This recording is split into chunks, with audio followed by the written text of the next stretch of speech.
Fala aí galera, beleza? Mais um vídeo aí pro canal. Dessa vez estou trazendo outro vídeo de indicadores para vocês e dessa vez o indicador se chama MA10. Bom, esse indicador aqui ele vai falar para a gente o quão distante o preço está de uma média, tá? Você sabe que isso é muito importante, por exemplo, quando o preço está muito longe de uma média de 200, a gente sabe que ele sempre tenta retornar, né? Ou pelo menos fazer uma correção.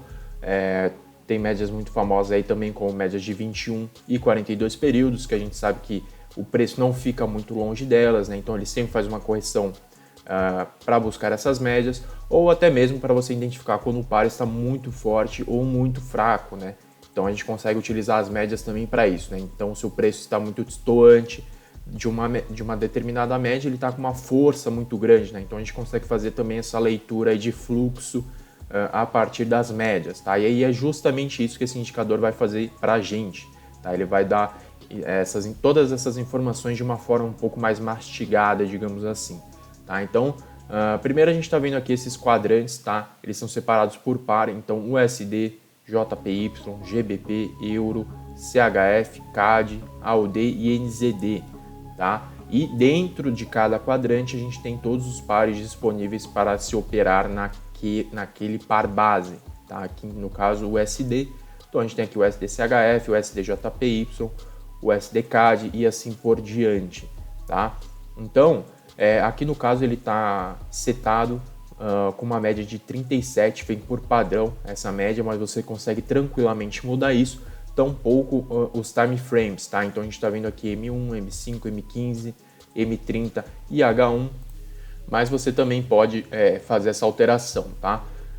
Você pode colocar H4, D1, semanal, você pode mudar tudo isso daqui, tá?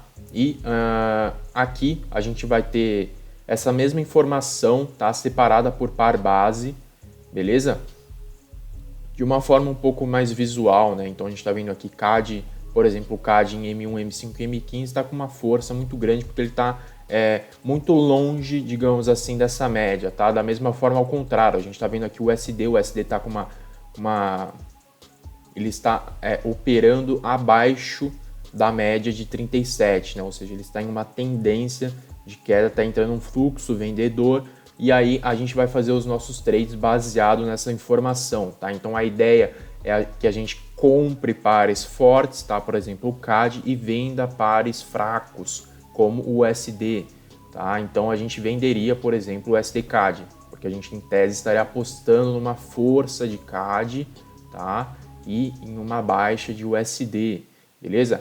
Aqui também a gente vai ter por par, ou por time frame, tá? Então todo esse bloco aqui é representado por M1, tá? Aqui por M5, aqui por M15 e aqui tá em ordem decrescente, tá? Do maior para o menor. Então a gente percebe, por exemplo, que em time frames um pouco maiores, né, essa diferença entre a média e o preço é sempre um pouco superior, por exemplo, quando a gente compara a M1, tá? Então a média, obviamente, tenta acompanhar mais em M1 do que em H1, tá?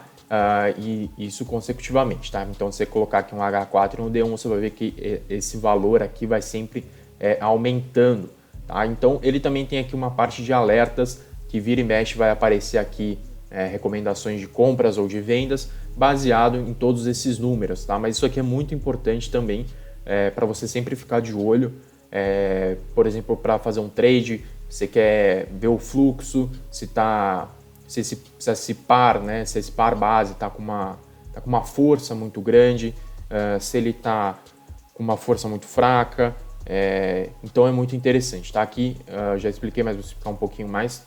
Ele também está separado por conjunto, tá? Então NZD-USD, NZD-JPY, e aqui a gente começa a ver, né, que o NZD, ele, por exemplo, ele está sempre aparecendo aqui, né? Então tudo que tem NZD como par base está com uma força muito grande, né? E aqui a gente consegue conferir isso também, né?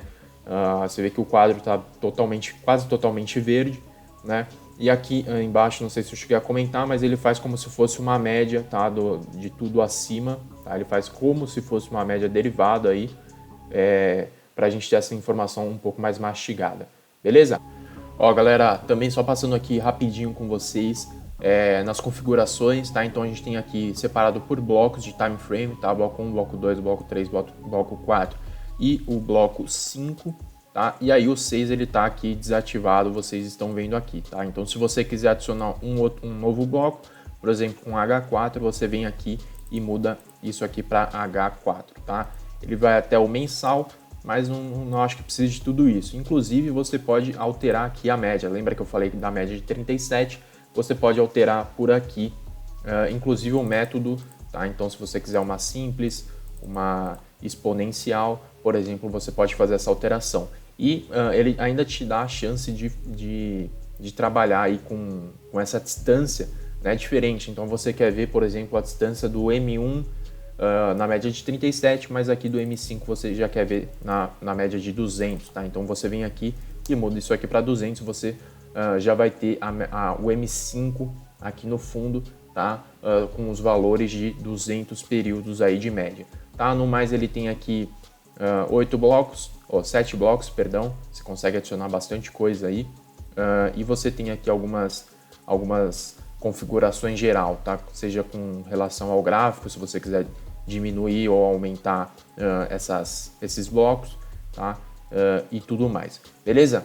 Bom, o indicador vai estar aí na descrição para vocês, se vocês quiserem baixar de graça, dá uma olhada, eu acho que vale muito a pena, inclusive para fazer essas leituras aí de fluxo, e o indicador vai estar aí na descrição, como eu já falei, beleza? Bom, pro vídeo de hoje é isso, espero que vocês tenham gostado, peço aí para vocês se inscreverem no canal e curtirem o vídeo se possível, que isso me ajuda bastante a trazer cada vez mais conteúdo para vocês. Beleza? Valeu e até a próxima.